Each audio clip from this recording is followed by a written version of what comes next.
Number 5. Robert Fisher. Robert Fisher was a man living in Arizona with his wife and 2 children, living quietly. He had worked as a surgical technician and had previously attempted to become a Navy SEAL. He was an avid outdoorsman, an expert hunter, angler, and camper, and found himself frustrated that his children didn't quite share this love of the outdoors with him. Fisher did all he could to present himself as an all-American, white picket fence, nuclear family man, but the truth was far more complicated than that. A child of divorce, Fisher had intense issues regarding separation. He and his wife fought constantly over everything, and reports from friends say that he was cruel, controlling, and manipulative to her during their marriage, refusing to let her decorate the house how she wanted, berating her constantly, and so forth. As well, he didn't socialize much outside of his family and was described as a loner. In late 2001, his wife Mary Fisher had had enough, and after nearly 20 years of marriage, was planning on filing for a divorce. On April 9th, 2001, neighbors would overhear a loud argument from the Fisher property. Later that night, the property would explode, burst into flames. Firefighters found inside the property the bodies of Mary Fisher alongside the Fisher son and daughter. Mary had been shot and the other victims slashed. Robert Fisher himself was not recovered at the site. Robert was thought to have set off the explosion in his own home intentionally as a way of burying his evidence and his tracks, and is thought to have fled entirely, hoping to begin again under a new identity. The thought process from police being he was terrified of Mary leaving him and afraid of repeating the childhood trauma of his mother's divorce. He saw fit to end the lives of his family rather than put them through that experience. Now, friends of Fisher had noted that there had actually been a pattern of worrying behavior before this. Allegedly, on one hunting trip after successfully bagging an elk, Fisher took the blood from the exit wound and smeared it all over his face. Another occasion describes him sneaking up on a family at a picnic to scare them by firing off shotgun rounds into the air, or an altercation in which he fatally a neighborhood dog for attacking his dog, although the police had suspected there was foul play. Fisher was never found, and police aren't even sure if he's still alive. One detective working the case said, "Maybe this is all we'll ever get. Maybe this is the best we've got, knowing he did it and never finding him again." And my ghouls and goblins, if it's scary stuff you're looking for, Top 5 Scary's gotta be one of the top 5 best places to watch scary videos. Ghosts, cryptids, real crimes, aliens, we got it all. Take a look through the cursed archives and see where it takes you. Now let's keep going. Number 4. Richard Lyn Bayer. Richard Lyn Bayer is an interesting exception on this list, as he's the only one of these fugitives who actually was caught. Now, the problem with this is that he was not caught for very long. Didn't really take, as he escaped from jail shortly after being apprehended. Richard was wanted for the death of Sherry Hart, a divorcee and young mother who was waiting for a date on January 15th, 1984. Her date had stood her up, and she changed her evening plans to go out and have fun with high school friends Jeffrey Burgess and one Richard Lyn Bayer. However, the evening would take an extremely dark turn when Bayer would make an advance at Sherry Hart. She rebuked him, and infuriated and incensed, Richard bashed her with the butt of a handgun and ordered that Burgess drive them about an hour and a half away into the woods. Lyn Bayer then dumped Sherry out of the vehicle in the woods, leaving her bleeding heavily. Burgess had told police he'd acted under the threat of his life, as Bayer had told him he would see to it that Burgess died if he said anything about what had happened that night. However, Burgess was more than willing to cooperate with the police, leading them to finding Hart's remains and arresting both Bayer and Burgess for the crime. However, Burgess would escape days before being tried from the small-town county jail, where he fled, adding him to the FBI's most wanted list for his crimes and unlawful flight to avoid persecution. As of this recording, the trail had gone completely cold, and Lyn Bayer was never found again and is still wanted. Burgess passed away at the age of 46, having spent most of his life in and out of prison on various unrelated charges. Coming in at number 3, we have Richard Ramirez. Richard Ramirez, also known as the Night Stalker, was born in 1960 in Texas. He was one of 5 children. When he was 5 years old, he was knocked unconscious by a swing. It was said that this caused great trauma to his brain, and he began experiencing epileptic fits. As he was growing up, he grew close to his cousin Miguel. He had returned from fighting the war in Vietnam. He would tell Richard stories of his torture of soldiers and women while he was at war. Horrifying stories that he was proud to tell. He even had photos to show him of what he had done. At the age of 13, Richard witnessed his cousin taking the life of his wife. When he was 14, he dropped out of school. He was arrested for the first time at 17 for possession of marijuana.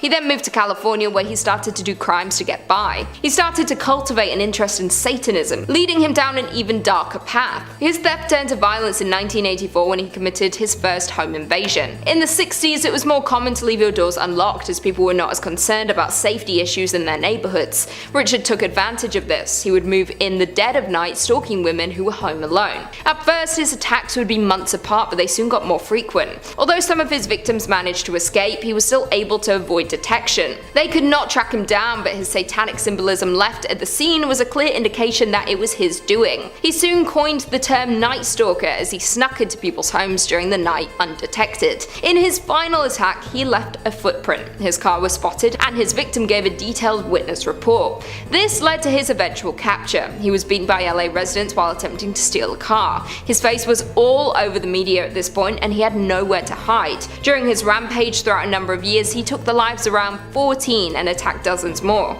He spent the rest of his life in prison. Coming in at number 2, we have Charles Manson. Charles Manson was a cult leader in the late 1960s. His cult went on to make history after their brutal acts carried out under his command. Born Charles Maddox in 1934, his mother was only 16 and suffering from addiction problems. His mother married William Manson, giving him the famous last name, but the marriage ended quickly and Charles was sent to a boys' school. His mother rejected any attempt he made to return to her, and he was soon living on the streets doing petty crimes to get by. Over the next 20 years, he was in and out of prison. In 1967, he was released and decided to move to San Francisco. Feeling cast out from his own mother, he started his cult and referred to them as the family. He grew his cult to around 100 followers who shared his passion for an unconventional lifestyle. The Manson family eventually moved to a deserted ranch in San Fernando Valley. His following included a large number of young girls who believed he was a prophet. These girls were often used to lure victims or other members to the cult. It is thought that the cult carried out around 35 attacks before they were finally stopped. One of the most well-known of their victims was actress Sharon Tate, who was pregnant at the time of her attack. It was in August 1969 he gathered together his most loyal to attack Hollywood's elite. He wanted to go for the beautiful people with fame and money. It was said that Manson felt rejected by the showbiz world when he had attempted to get his own recording contract and wanted revenge. He himself did not take part in any of the actual violence. When the family was arrested, the police had no idea that they committed these acts of violence. They were arrested for vandalizing the property they were staying on. One of the members gave a confession and they finally connected them to the crime. The members were given life in prison. At the trial, they showed no remorse in their acts and even said they wished they had done more. And finally, in at number 1, we have Ted Bundy. Ted Bundy was a notorious American criminal. He was born in 1946 and started to commit his crimes during the 70s. There are many novels, films, and TV shows about his life. What was the most disturbing about Ted was his ability to live a normal life and even being well liked while he was committing these horrible acts. He lived a normal life and was seen as a successful, intelligent man. His mother Eleanor was a single mother when she gave birth to him. No one ever knew who the biological father was, although there have been some guesses over the years. When he was born, much of Eleanor's family shamed her for having an illegitimate child. He was seen as a sin and the family's dirty secret. For many years, Ted was told that his mother was his sister, and he was adopted by his grandparents. Eleanor eventually took Ted and moved to Washington. His mother married Johnny Bundy, and although Ted took his last name, he did not have respect for this new stepfather. He believed he was too uneducated and working class for his family. They went on to have more children, although it does not appear Ted was close to any of his siblings. At a young age, he became obsessed with knives. Then as a teenager, he grew the obsession of watching people through their windows and stealing things he wanted with no sign of remorse. He went on to earn a degree in psychology and was active in the community. He worked on the campaign for the Republican governor and even received an award for his work. He had his first heartbreak during the school days, and later on it was clear some of his victims resembled the girl who had left him. His crimes would often consist of luring women into his car. They would never be seen again. During the 70s, when he was working in the community and seen as a charismatic professional, this is when he was the most active with his crimes. He would travel around taking the lives of these women and then be back at work the next morning. When he was finally caught, everyone who knew him was shocked. He portrayed himself so well no one could believe he would do this. Even once he was on trial, he gained a following of women worshipping him. They didn't care about his crimes against his victims. One of the victims finally escaped in 1975, and this began the downfall. Though he somehow escaped from prison twice, he was eventually captured for the last time and sentenced to the electric chair. Number 5, the Servant Girl Annihilator. I can't believe I just said those words. The Servant Girl Annihilator. I can't believe that's the real name newspapers went with to call this guy. guy. I know not everyone's gonna be able to get a nickname like Jack the Ripper, but you can't go around calling criminals stuff like the servant girl Annihilator. You're just gonna inflate their ego. You're making him sound like he's a Dark Souls boss, or he's gonna be jumping in the ring against Hulk Hogan and the Iron Sheik. Anyway, sorry, I had to get this out of the way before we could talk about it. I feel like we just had to address this name. We couldn't just look at that and move on. And you know the wildest part? He doesn't even have the craziest name on this list. Okay, let's get into it. The servant girl Annihilator was the nickname of a brutal night stalker who preyed on the streets of Austin, Texas in 1885, a full 3 years before Jack the Ripper would stalk Whitechapel and steal all the fame and fortune in the attacking women at night community. Despite his name, he actually didn't exclusively target women. Unlike his British counterpart, Mr. the Ripper, the SVGA attacked men and women, although he mostly focused his attention on women, and they were all servant girls, which is where the name came from. He ended up slaying 7 women and 1 man, and critically injured 6 women and 2 men on top of that. All of his victims carried out the same way, attacking them whilst they slept in their beds, and then dragging them out into the streets when he was finished with them, usually with a sharp object such as a knife or a needle sticking out of the ear. There was a wild manhunt for the Annihilator, and it's said that in 1885 some 400 men were questioned and interrogated about the identity of the Annihilator. Elected officials apparently refused to believe that it could be the work of one lone psycho, thinking there was a group of men committing these crimes together for Lord knows why. While several men would end up being questioned, no one was ever successfully linked to these brutal crimes. He was never caught, but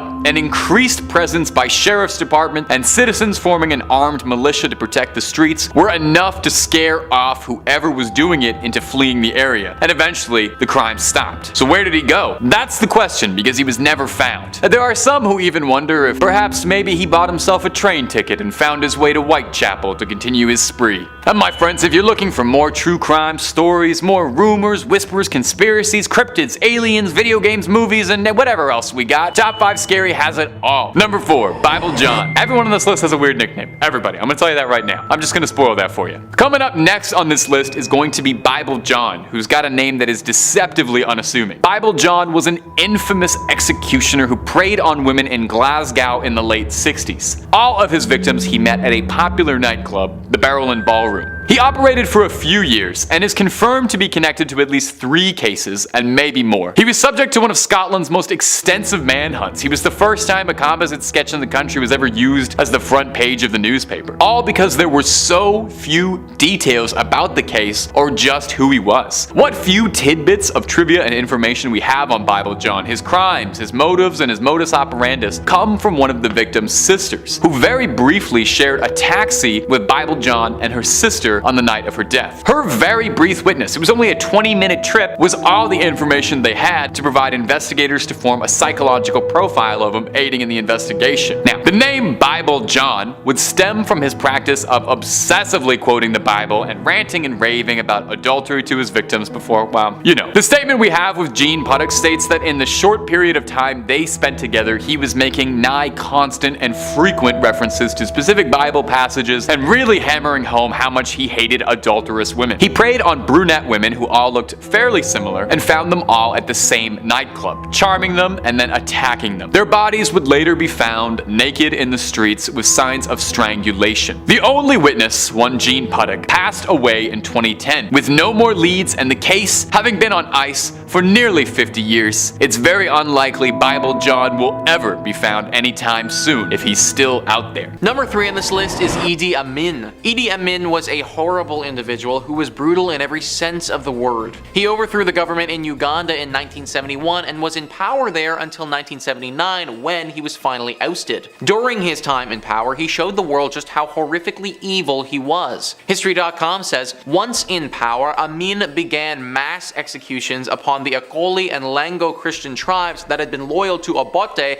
and therefore perceived as a threat. He also began terrorizing the general public through the various internal security forces he organized, such as the State Research Bureau and Public Safety Unity, whose main purpose was to eliminate those who opposed his regime. In 1972, Amin expelled Uganda's Asian population, which numbered between 50 and 70,000, resulting in a collapse of the economy as manufacturing, agriculture, and commerce came to a screeching halt without the appropriate resources to support them. Throughout his oppressive rule, Amin was estimated to have been responsible for the deaths of roughly 300,000 civilians. One of the worst parts about all of this is that he never had to pay for these heinous acts. After he was ousted in 1979, he fled to Saudi Arabia and just lived out the rest of his life there under protection. He lived comfortably there after having caused so much pain and death just years prior. He lived like this for decades until he finally died in 2003 from natural causes. Idi Amin doesn't get nearly as much media coverage as he should. The atrocities that took place in Uganda during the 70s need to be talked about more and must be acknowledged. Millions of people during that time would have been living in total fear of this man. I think it's fair to assume he probably still haunts the dreams of those who had to live through this terrible trauma. Number 2 on this list is Joseph Stalin. Stalin is another one of those guys who just has to be on this list. His name is synonymous with evil and hatred and death. Next, Luxury says, much like Hitler, Joseph Stalin was loved by his supporters and hated by everyone else. The dictator governed the Soviet Union from 1922 until his death in 1953. His communist identity was influenced by Marxism-Leninism, resulting in his own idea known as Stalinism. Throughout his rule, millions died, particularly during the famine of 1932 and 1933, thanks to his disruption of the economy. Stalin was also responsible for the Great Purge, where a further 1 million were imprisoned and around 700,000 executed. To this day, Stalin supporters revere him as a champion of the working class, looking past the ethnic cleansing and mass executions that happened during his time in power. Stalin's horrifying exploits are often overlooked because just a little further down the line, you do have the whole Adolf Hitler thing. Stalin was right up there though as being just as brutal. The way he treated the Ukrainian people was absolutely horrific. He starved them for the sake of starving them. We cannot have another one of these individuals in our world ever again. We barely made it out the first time that we had one. And finally, number 1 on this list is Adolf Hitler. I mean, you knew that he had to be here, guys. I feel like it would be wrong, honestly, to not include him on this list. Adolf Hitler is pretty much the unanimous selection when it comes to the most evil individual to ever walk the face of the earth. No single person inflicted as much terror on the world like Hitler did. Next, Luxury says, the German dictator was responsible for the deaths of over 6 million Jews and other minorities during the Holocaust. This alone puts him at the top of the most evil people in history. The leader of the Nazi Party, Adolf Hitler, was evil to his core. The Fuhrer of Nazi Germany quickly rose to power during the 1930s. He led with a combination of fear and anti-Semitism policies that resonated with Germans after the loss of World War I. Once in total control, Hitler initiated World War II, where he invaded Poland. For 6 years, he and his armies ravaged Europe, with Adolf Hitler indirectly responsible for the deaths of over 50 million people. He was an evil person who died like a coward after himself in his bunker on April 30th, 1945. There was just so much evil that filled this man. I cannot imagine how it must have been inside his brain. There must have been so much noise and anger flooding in his thoughts all the time. He's most famous for hating the Jews, but there were also tons of other minorities that Hitler detested. Ultimately, this one man caused so much pain in so many lives. He haunted people's nightmares when he was alive, and he's continued to do so even after his death. As a human race, all we can do is pray that no one this evil ever gets put on the planet again. Number 5. Frank Matthews. Our first spot is notorious criminal kingpin Frank Matthews, a legendary crime lord operating out of New York in the 1960s, who also had some pretty cool classic mafia names like Pee-wee and Black Caesar. Built himself a criminal empire that Los Polos Hermanos would have been jealous of. Starting out small, working in racketeering and illegal gambling ops in Philly in the 1960s, he had his sights set on much bigger things, working his way up, collecting numbers, making contacts, until he could start selling product for some serious money. By the early 1970s, he was already trading millions of dollars for illegal narcotics, importing his stuff from Latin America and distributing it throughout the states. Pee-wee had his hands and pockets across the country, with his criminal web spanning across 21 states at its peak. Naturally, if you're moving that much stuff around the country with that many people involved in your operation, eventually somebody's gonna get wise, and that's exactly what happened. Boys in Blue tapped Frankie's phone communications and put out a federal bulletin for his arrest. By December 1972, Frank and his girlfriend were arrested at McCarran International in Vegas. Okay, so he got caught. This kind of breaks the list a little bit, but hear me me out a little bit here, because after spending a paltry couple months in jail, Frankie made bail and quickly got out of Dodge to literally never be seen again. Now, there is some discrepancy as to what happened. The FBI suspects that he was taken care of by a major New York crime family for fears he may turn witness. But they did also post a bounty, a $200,000 bounty for finding him, so they suspected he might still be out there. No trace of him was ever found, no body ever discovered, and his story went cold. Is he sleeping with the fishes, or did he return to pull strings from the shadows? Or maybe he pulled a Saul Goodman and started managing a Cinnabon in Omaha, living life on the lam. Man, that's two Breaking Bad references in one point. I gotta spread them out a little bit more.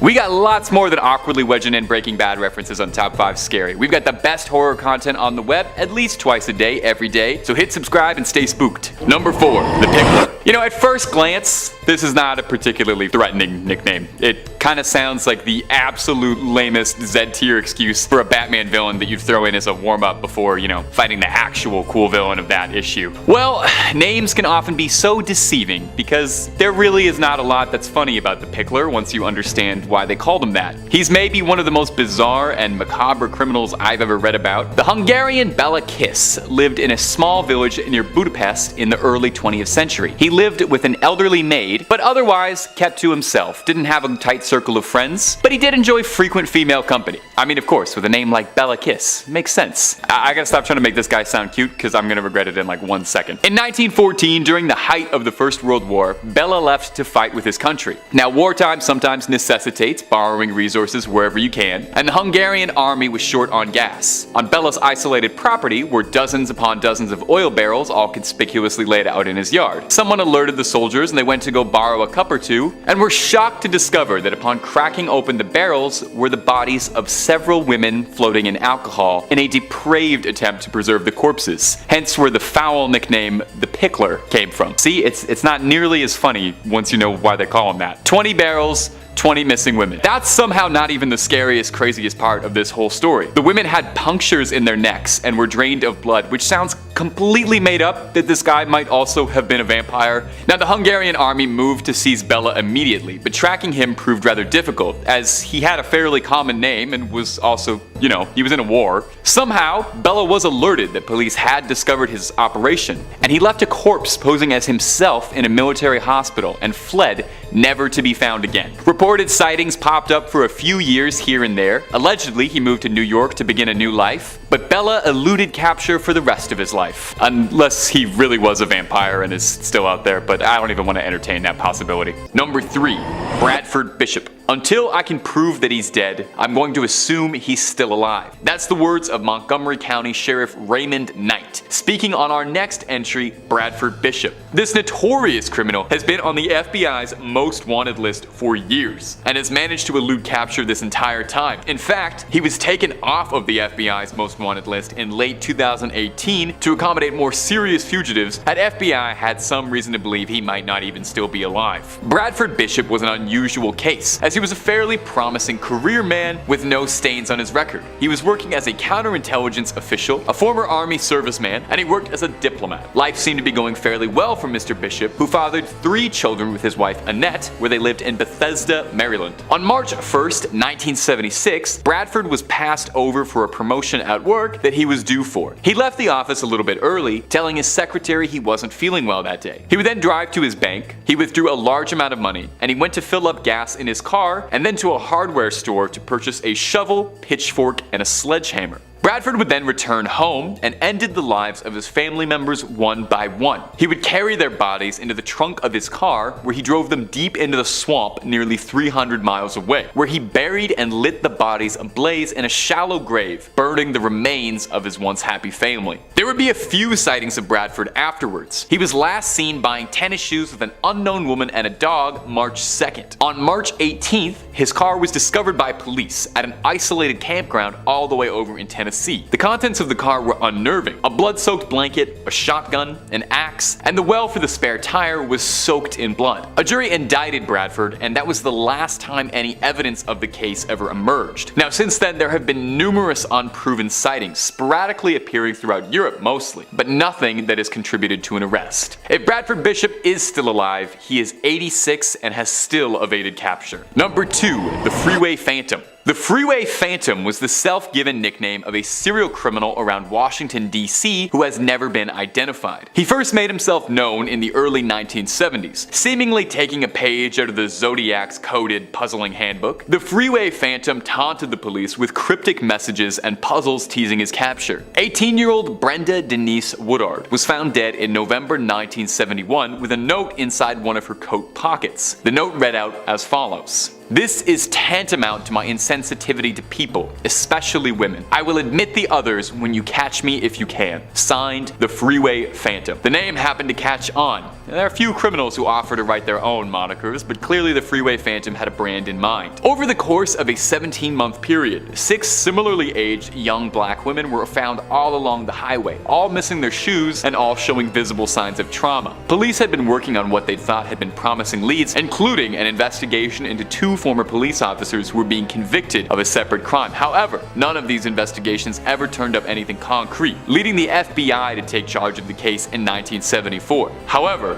it was around this time that the trail started to go cold, and no more deaths following the Freeway Phantom's MO appeared, luckily. Although tragically for the victims' families, no justice would ever be found either. The investigation is still active in some aspects in Washington, D.C., although given that it's been 5 decades since the first victim was found, it's hard to think that any serious progress might be made on this case. Perhaps the identity of the Freeway Phantom will never come to light, but at the very least, it seems as if the brutal series of crimes had stopped. Number 1. The vending machine. When you were younger, did you ever hear about the urban legend of someone putting poison in candy, or someone putting a razor blade inside of a chocolate or an apple or something and giving it out to trick-or-treaters? Probably have. I mean, I've even talked about it before in a previous video on urban legends. It's the kind of story that you'd hear on a playground and it would scare you and stick with you for life. You tell yourself that kind of thing only happens in the movies, and no one in their right mind would ever go around poisoning unsuspecting people. But that's perhaps because you've never heard of this case. The case of the mysterious vending machine criminal in Japan. This wave started in April of 1985. People around Western Japan, primarily in Tokyo, were dying under mysterious circumstances. The first victim died shortly after purchasing 2 bottles of a popular Japanese soda, Oronamin C. In the next coming weeks, there were 35 cases of mysterious poisonings, all tracked back to Oronamin C purchased at vending machines. At the time of the crime spree, the company producing Oronamin C had been running a promotion where their vending machines would give out a second bottle of the product after purchasing one, and the criminal took advantage of this fact, lacing bottles of the soft drink with a powerful poison, and he placed them inside or on top of the vending machines to deceive consumers into believing that they'd been a winner of the promotion and they got that extra second bottle. Shortly after, police issued citywide warnings across all vending machines to inspect each drink carefully to see if the seal on the bottle cap had been tampered. Of these 35 cases, 12 of them were fatal, making the Oronamin C tampering the deadliest product tampering case in history. Police had absolutely 0 leads, and the nature of the crime made it incredibly difficult to track down, as the bottles had been dispersed seemingly randomly across Western Japan. As well, there did not appear to be any greater motive, no intentional victims. There was nothing to link them together, as the victims that had all been afflicted had been completely random. Police had suggested, though, that they think the suspect was a single agent acting alone, who had meticulously planned the crime. A psychologist suggested possibly that the crime was carried out as a response to Japan's orderly and aggressive work culture, and that this was a lashing out by hurting unsuspecting people that the victim would never have to face. They would get a sense of rush and control, but never have to directly deal with the consequences. Whoever was behind the Oronamin C tampering spree was never caught. There were cases across Tokyo afterwards police suspected might have been copycats, but no leads and no arrests were ever made. Coming in at number 5, we have Elizabeth Báthory. Elizabeth Báthory is a name that you might not be familiar with, but did you know that she inspired the iconic character Lady Dimitrescu from Resident Evil Village? No, I didn't know this. This is amazing. Elizabeth was a countess and a member of the Báthory family. Her family were noble, wealthy, and powerful. Her uncle was the King of Poland, and her nephew was the Prince of Transylvania. At the age of 11, she was considered a beautiful and well-educated girl, and became engaged to Count Ferenc Nadasdy. There were rumors she mothered an illegitimate child before her marriage to another man, but this is believed to have been covered up by her family. At 15, she was married. The couple had their first child when she was 25. Elizabeth gave birth to 5 children children with 2 daughters and a son surviving. Her husband was a soldier, so they spent the majority of their marriage apart. When her husband died in 1604, she took control of the estates. In 1610, Elizabeth was captured for her crimes. It came to light that she had been torturing both female servants and minor noblewomen who'd come to her for training and education. Most of her allegations of assault and taking lives took place after her husband passed in 1604. Her methods of torture were strange and varied. Some of them were covered in honey and left outside to be devoured by insects. During the cold parts of the year, young women would be stripped of their clothes and forced into ice baths. She would drive needles into their fingers, cut their noses and lips, or whip them with stinging needles. It was said she missed her youth and would bathe in the blood of the innocent in an attempt to recapture it. In December 1610, the Lord of Hungary arrived at her castle to investigate the claims of torture. He reported that he had surprised Elizabeth during the torment of a new victim. He immediately imprisoned her in her own home. Due to her noble birth, she was not able to be jailed as a common criminal. They continued to look into her crimes. Some of her servants were arrested for aiding her. One witness stated that there had been 650 victims listed in Elizabeth's papers. They were able to gain 289 witnesses' statements to her crimes. She was walled in her home until her death in 1614. Her assets then passed on to her family. She is said to have been the most prolific female murderer of all time. She has since been inspiration to many characters in popular media. Also, this point was suggested by viewer The Horned King, so thank you. In at number 4 we have Jeffrey Dahmer. Jeffrey Dahmer was born in 1960 in Wisconsin. He was an energetic and happy child until the age of 4 when he needed a surgery to correct a double hernia. This seemed to change him as a child. He became increasingly withdrawn from his family. When his younger brother was born, the family moved around frequently. By the time he was a teenager, he was disengaged with life. He was described as tense and was never friendly to those around him.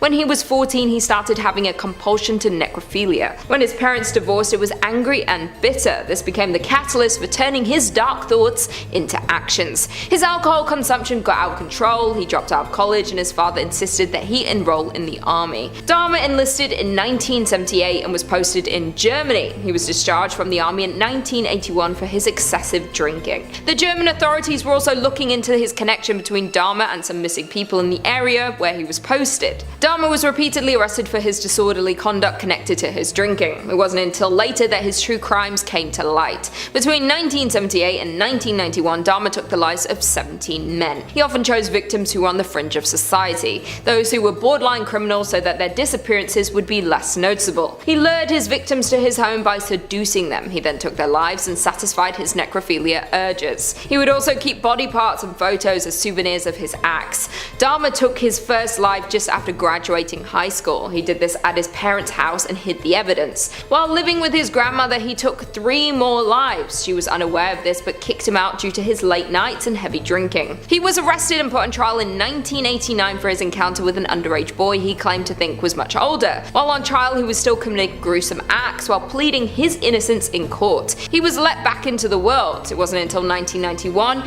that he was arrested for his brutal crimes and his terror came to an end. His pictures that he kept as souvenirs were found by the police. In 92, he was put on trial where he pleaded not guilty. He was then sentenced to 15 life sentences. In 1994, his life was taken by fellow inmate Christopher Scarver. Number 3, the Doodler. Next up on this list is the Doodler. Like everybody else, don't let the goofy name fool you into thinking there is anything silly or funny about this guy. Now, this bizarre nickname would come about from his habit of drawing pictures of his victims before he would attack them. And I guess the drawer or the sketcher or the artist didn't quite roll off the tongue the same way that the Doodler did, and that's the name they went with. The exact body count of the Doodler is unknown, but police believe that it could be anywhere from 6 to 14 victims total in San Francisco, stretching from 1974 to 1975. Several men disappeared from the city's gay community and more were injured. And part of what made him so hard to identify is that despite the city's historically very liberal and accepting view of the LGBTQ+ community, at the time the larger mainstream whole community hadn't quite got there yet. And so several of the men who would end up surviving an attack were too worried about outing themselves to want to cooperate with the police, leading to very few victims cooperating with the police, meaning there was very little information for any of them to work with, and the criminal was able to successfully elude pursuit. Ironically, for someone named the Doodler, the composite face sketch they had from witnesses is the only real bit of evidence they ever had to work with. However, unlike a lot of the other cases on this list, this one is actually still actively ongoing. There's a $200,000 reward for anyone that has any additional information. And as of 2019, this case is still ongoing, with DNA and fingerprint evidence being used to try to narrow down the ever-wide net of potential subjects of interest and hopefully get some closure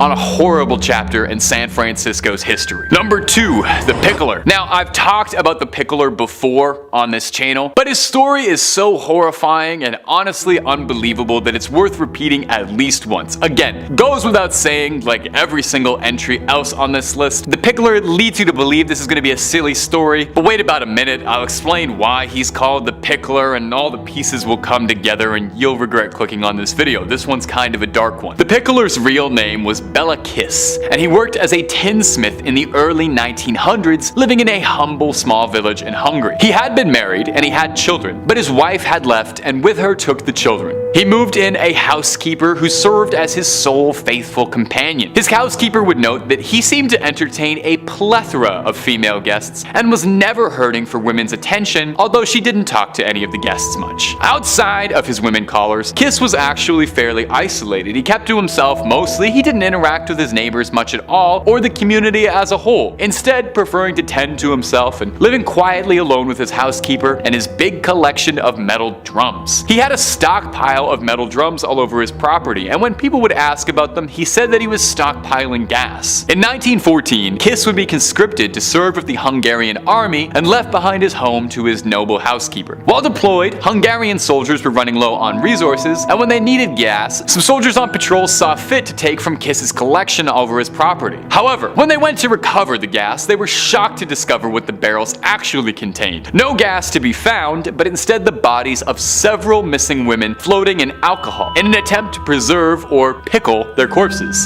See what I mean? Not pleasant even remotely. There were 20 barrels in total, and inside each one was another missing woman. But perhaps most alarmingly of all of this is that they appeared to have been drained of their bodily fluids with punctures in the neck, which sounds made up. As if this guy wasn't scary enough, there's also the very real possibility that he might have been a vampire. Now, upon this discovery, the Hungarian army immediately moved to try and locate and apprehend Bela Kiss, but discovered that that would prove quite difficult, since he had both a very common Hungarian name at the time, and he was also deployed in the middle of the largest conflict the world had ever seen at the time, and was just one more face in a green uniform. Somehow, Kiss learned that he was being pursued and faked his death by leaving behind a corpse in a hospital that had his ID. Kiss fled and was never seen in Europe again. A few scattered sightings would report him throughout New York, but he was never found and eluded capture for the remainder of his days. It's unlikely he's still out there, but you never know. And finally, number 1, the Zodiac. If we're talking about evil people who've managed to elude capture, it might feel a little obvious to put the Zodiac as number 1, you know? But he's also one of the most infamous, strangest, and scariest criminal stories in American history, so it's never a bad story. Well, it is. It's a terrible story, but it's a very interesting one to hear. The Zodiac terrorized California throughout the late 60s and early 70s, personally claiming responsibility for 37 victims. He stole headlines and media attention for years, as the state was fascinated and terrified by what he would do next, and if he would ever be caught. His exploits have been the subject of a few films and TV, most famously David Fincher's Zodiac, starring Jake Gyllenhaal and Robert Downey Jr., dramatizing the investigation trying to find him unsuccessfully. Although he himself insisted that he left a trail of 37 bodies, the police were only ever able to connect 5 different deaths to the Zodiac. People would be attacked by a lone gunman, with nothing seemingly connecting the cases. Motive, modus, everything was unclear. The case would become legendary when he sent his infamous letters to 3 separate newspapers, containing details that only the real assailant could have possibly known about the crimes, inviting and challenging police to a game to catch him. He sent out a postcard boldly displaying "My name is," and then a blank spot with an invitation to solve one of his puzzles. If you saw the new 2022 Batman movie, Paul Dano's Riddler is directly inspired off the Zodiac, all of his methodology, taunting people, leaving weird riddles at his crime scenes, that sort of stuff. His letters were threatening, taunting, and incomprehensible. The code he wrote in would stump detectives for years, to this day, with only one of his ciphers ever being solved, and it not being nearly enough to connect any dots. The riddle that was solved spelled out a confession of sorts, but it mostly served as the Zodiac gloating about the nature of his crimes and saying that he did it solely because he thought it was fun, and that it was the most thrilling, fun thing a man could do, described it as being better than hunting games or getting your rocks off. He didn't mention whether or not it was better than writing riddles and codes though. Now at the time, obviously they looked into just about everyone they could, and there were several prominent suspects and people of interest, but nothing concrete and final. The rest of his riddles were never solved, and as far as we know, he was never caught. However, in 2018, a private team of investigators was absolutely determined to close the case once and for all, and put an end to one of California's most infamous mysteries. They had identified an 80-year-old Gary Francis Post, who had passed away. He resembled the composite sketches of the Zodiac, and forensic evidence had actually made some compelling arguments that could tie it to being him, but the FBI have denied this claim, and say that they still consider the case open. Will it ever be closed within our lifetime? We may never know, but the one thing that's certain is that we are not going to stop trying until we get some answers. You want my theory? Personally, I think Jack the Ripper is the Zodiac. I think that would be the ultimate plot twist to the end of all of this. Coming in at number 5, we have Bela Gunness. Bela Gunness got away with all of her crimes in her pursuit of wealth. All of those around her perished.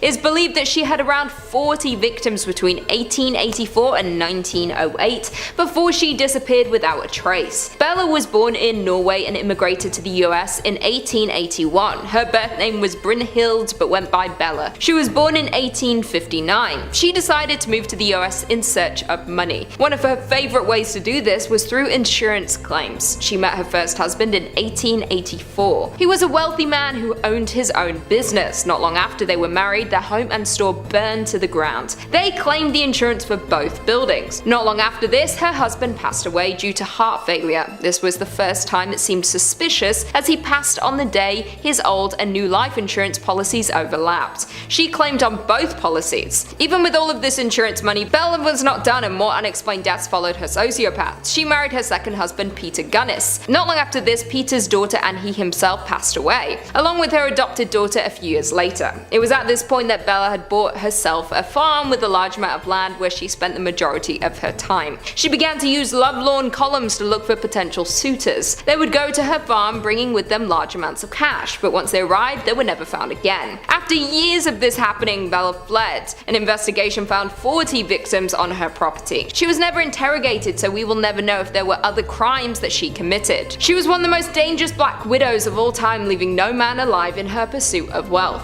Coming in at number 4, we have H.H. Holmes. H.H. Holmes was America's first ever serial killer. He was born in 1861, and the majority of his crimes took place during 1893. Some conspiracy theories even claim he was Jack the Ripper, but this is just a theory. Holmes was born in New Hampshire to an affluent family. He grew up privileged and was said to be unusually intelligent from a young age. He showed interest in the medical field and started to perform surgery on animals. There were even claims he could have been responsible for the death of his childhood friend.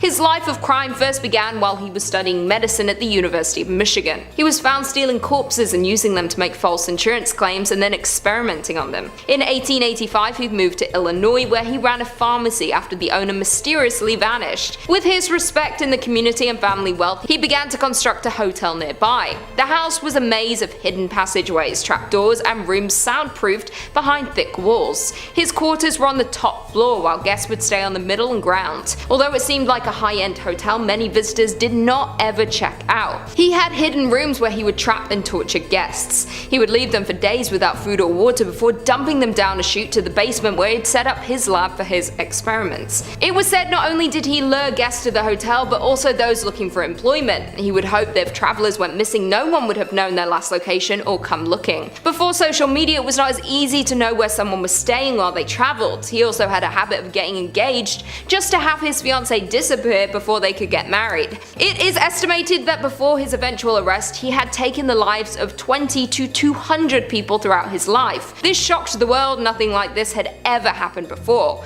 People became a lot less trusting. Number 3, D.B. Cooper. Now our next entry, I would hesitate to call him as evil as the rest of some of these crooks, you know? Sure, he hijacked a plane, sure he held the entire plane hostage, and sure he stole $200,000 from the government, but that doesn't mean he's a bad guy. D.B. Cooper's case is one of contemporary crime legends, as all that I just described sounds like he would be FBI public enemy number 1, right? Like they'd be working around the clock to bust this guy, they'd have him within the week. He slipped through authorities' fingers, and to date, D.B. Cooper was never caught. We don't know if that was even his real name or just an epithet he was using for the plane. We don't know anything really too concrete about him. Depending on what your definition of success is, D.B. Cooper could possibly be considered one of the most successful criminals of all time. To get into the nitty-gritty of the details, on November 24th, 1971, a man using the possible alias Dan Cooper boarded a flight to Seattle, and almost as soon as it took off, he passed a note to a flight attendant indicating that he had a with him, and that he demanded that when the plane landed, he trade the passengers on the flight for $200,000 and 2 parachutes. That's a smart man. He didn't want to waste any of that money on parachutes. The note said that if anything funny happened, he would blow the plane up. They complied out of fear, and upon landing, he was given the money by local authorities. Cooper then seized the plane one more time, holding the flight crew hostage with plans to fly to Mexico City. But midway through the flight, Cooper pulled a little point break and jumped out of the plane with all the money with him. And that would be the last time anyone would have ever seen DB Cooper. The FBI chased him for years to no avail. Nothing was ever found. No body ever recovered. No suspect ever caught out of a laundry list of people of interest. Some of the bills were recovered, but that's the only piece of evidence. Now, my absolute favorite theory about DB Cooper, and it's kinda out there, is that he's legendary cinema director Tommy Wiseau, and that this is where his fortune came from, as the man is shrouded in mystery regarding where his seemingly limitless supply of money comes from and his mysterious origins. Is it completely ridiculous and has no basis in reality? Yes, but it's also hilarious. Now, as for any more likely suspects for Cooper, there were a couple of Special Forces veterans who lined up with physical descriptions who could have been capable of committing the heist, but no concrete charges were ever made, and to date, no trace was ever found. Number 2, the Zodiac. Possibly one of the most infamous cases in American history, the Zodiac was a notorious criminal, famed in equal measures for his slayings and for his chilling obsession and interaction with the police trying to track him. He was made a household name after a Hollywood flick starring Jake Gyllenhaal and Robert Downey Jr. depicting the efforts trying to find him.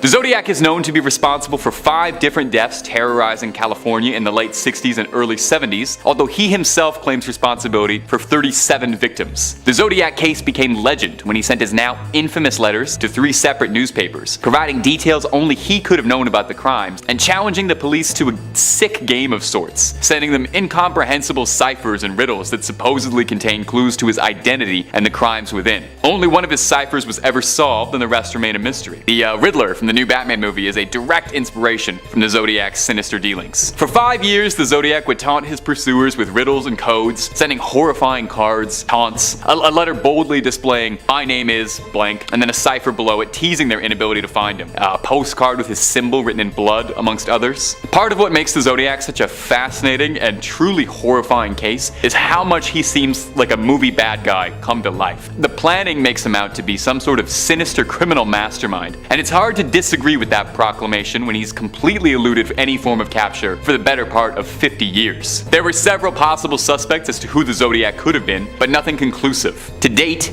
people are still trying to find the answer, hoping something new might come up to put that nightmare to rest. And number 1, Jack the Ripper. If you want to talk about evil that's got some staying power, it's hard to top Whitechapel's most infamous resident ever. 134 years avoiding capture, which means he could still be out there. The 18th century Night Stalker has held an almost supernatural-like grip over public interest since we first ever heard about the case, surrounding the brutal 5 slayings we know about, who knows how many more. Preying on women and using the cover of the night, Jack eluded, stupefied, and taunted the streets of London, leaving a disgusting trail of blood and gore in his wake, leaving victims looking like the aftermath of a butcher's. He seemed to take a sickening glee in his violent delights, mocking his would-be pursuers, sending the police threatening letters, and even organs from his crimes. Jack is an almost modern mythical boogeyman, appearing across hundreds upon hundreds of works of fiction, TV shows, movies, video games, you name it. Assassin's Creed even tried to say he was part of the Order. That's a little out there. There are some folk who offer that Jack the Ripper is the progenitor to all true crime fascination, which honestly kinda makes sense.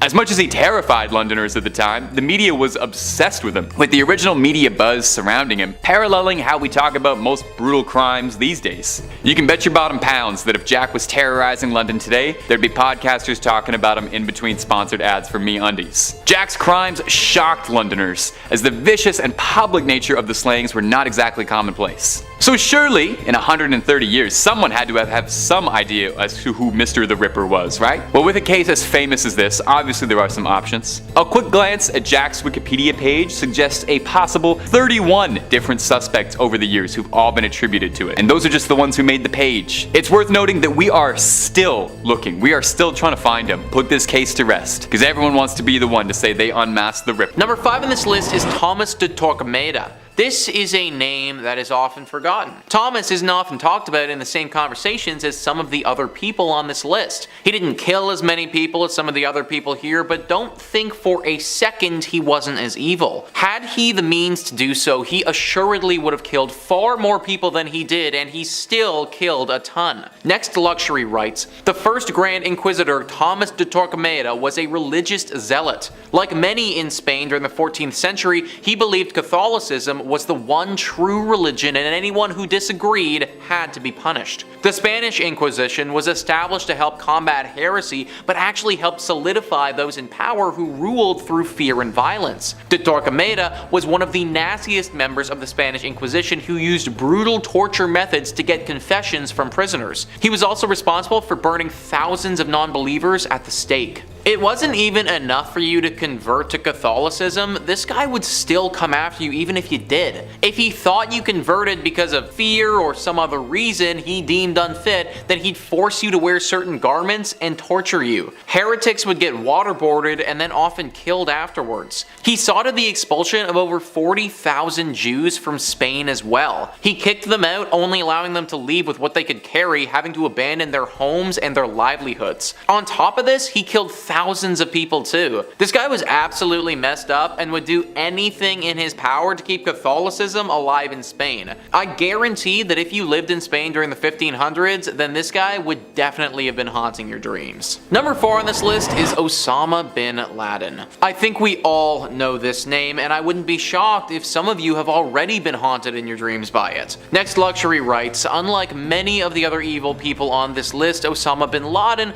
wasn't responsible for the deaths of millions. He was officially held accountable for the deaths of 2,977 people. What makes him such a detestable individual was that the murders came about as a result of the September 11th attacks. This remains the deadliest terrorist attack in human history. The legend of the terrorist organization Al-Qaeda, Osama Bin Laden was behind the planning of the horrendous attack on American soil. It took 10 years for the American government to find him, finally discovering him hiding out in a compound in Pakistan. An assault on the home was undertaken and Bin Laden was shot on site, ending one of the longest manhunts and bringing some closure to those impacted by the September 11th attacks. This is the biggest terrorist attack in history that we are talking about here, guys. One that shook America and the entire world when it happened. I would have been too young to remember it at the time, but most people you talk to can remember where they were and what they were doing when they heard the news that this happened. I can't imagine having that much hate inside yourself to want to do that to so many innocent people. But that was what Osama Bin Laden had. He was filled with hate. He ruined the lives of so many people, and for that reason, he has to make this list. In at number 3 we have David Berkowitz. David Berkowitz was born on June 1st in 1953 in Brooklyn, New York. His mother was too poor to support him, so he was adopted at just a few days old by hardware store retailers Nathan and Per Berkowitz. He was a smart child but struggled as a teenager when his mother died. He had been close to her during his childhood. At the age of 18 he enlisted in the army and served in South Korea. He finished his service in 1974 and got a job as a letter sorter for the Postal Service in New York and settled into an apartment in Yonkers. Neighbors and co-workers described him as a loner who kept to himself. He took his first life in 1976, starting his rampage. He attacked 2 young girls, Jody and Donna, in the Bronx. Jody was injured but survived the shooting. Within the next few months he would shoot at 2 more couples either walking or sat in the car. His attacks were either fatal or left life-altering injuries. Police at the time had not connected these attacks and treated them as separate incidents. In 1977 the police made the connection, and when he shot at another couple parked in their car. They retrieved the bullets and connected he used the same gun in all attacks. They started calling him the 44 caliber killer.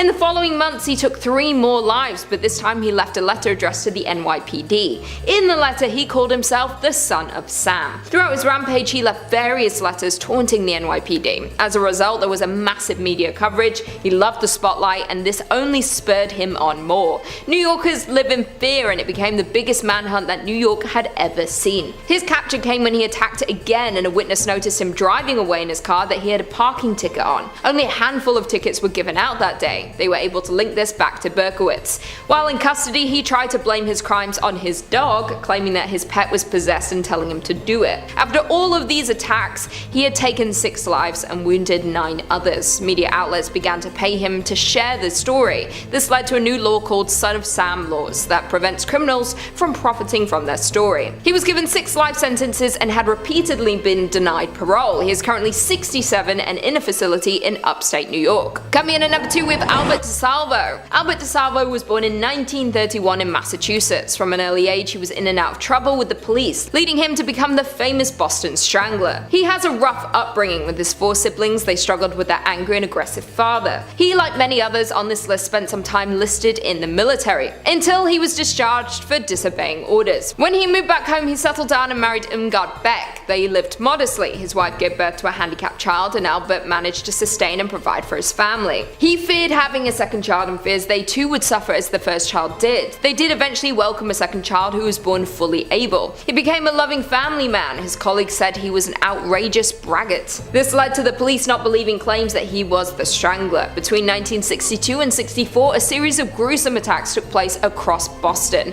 All of the victims were women who were strangled. The attacks were all blamed on one unknown sociopath. The case was surrounded by mystery. There were 13 victims claimed by the Strangler. DeSalvo was brought in for questioning for another crime. It was at this point that he confessed to being the Strangler. The police at first didn't believe him. They had different description that he didn't fit. His wife suggested he was confessing to get money from the papers for his story. While in prison, he did organize an interview. He had accepted that he would be in prison for the rest of his life and wanted his family to be taken care of. The interview shocked everyone when he went into details that no one else knew. It was at this point the police believed he was the Boston Strangler. One day he called his lawyer and said he had something he wanted to tell him about the crimes. He told him to meet him the next day to give him the information. He was attacked and passed away that night before he could tell the lawyer the details he wanted. After he passed, his DNA was taken and compared to evidence from one of the crimes. The DNA didn't match, meaning he didn't attack this girl but could have still been involved. Some think he is not the killer. His family still argue his innocence, but it's unclear how he knew all of the details if he was not involved with the crimes. We will never fully know what happened. And finally, coming in at number 1, we have Hitler. I'm sure all of you are aware who Adolf Hitler is and what his crimes are, but for anyone who doesn't know, he deserves the number 1 position on this list more than anyone could. He was the 4th of 6 children. In his childhood, he clashed with his strict and unloving father. Adolf wanted to pursue a career in fine arts, but his dad disapproved of this. In 1900, Hitler's younger brother Edmund died. After this, he became detached from life and introverted. As he grew up, he began to show interest in the German nationalism ideals, rejecting the Austria-Hungary authority. This nationalism quickly became the motivating force in his life. His father died suddenly in 1903 and Hitler dropped out of college. His mother passed 2 years later. At this point in his life, he moved to Vienna and worked as a painter. He applied to the Academy of Fine Arts twice, but was rejected both times. He quickly ran out of money. He made little money from selling postcards. He spent a lot of his time staying in homeless shelters. Hitler later pointed to these years as when he cultivated his anti-Semitism ideals. In 1914, he joined the German army to fight in World War I. He spent his time away from the front line but was present for some significant battles. He was awarded numerous times for his bravery in the war. He was shocked by the German surrender in 1918. Like other German nationalists, he believed the German army was betrayed by the civilian leaders and Marxists. In 1919, Hitler joined the DAP party and designed the party banner that became the world known for all the wrong reasons. He soon became known for his speeches against his rival party. In 1921, he replaced the party head. The rest we all know. His power grew until he had taken control of Germany. He built the concentration camps and performed mass executions. He is responsible for the deaths of 11 million people, including 6 million Jewish people. In 1945, he was about to be captured by enemy troops when he took his own life with poison.